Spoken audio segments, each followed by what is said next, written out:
to, binabangungot ako dahil sa kanya. Please, netizen, pakitulungan akong hanapin niyo siya, ha? Ganito kasi yan.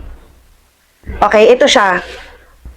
May libre kaming bunot nung September 18. Alas 3 pa lang ng umaga sa libreng bunot, nakapila na siya.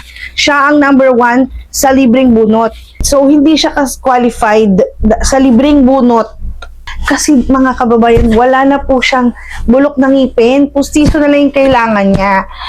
Ayun. So, hindi siya qualified sa libreng bunot.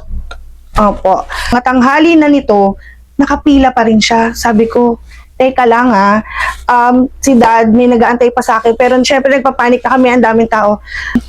Sabi ko, kaya ko to, hindi ko na siya makita.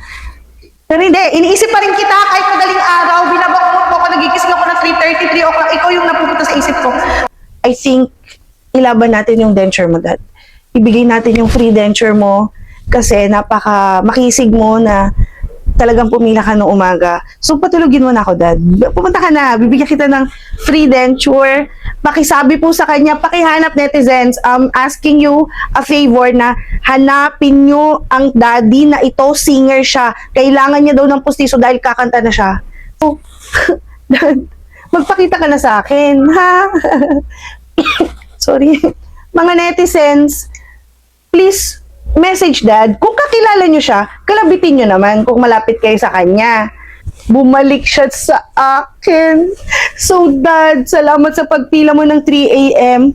I think we're gonna meet again because I'm going to find you. Dito Saturday bukas kami. Sukat sa'yo. Bumalik ka lang. Alright. Bye-bye, gwapong daddy.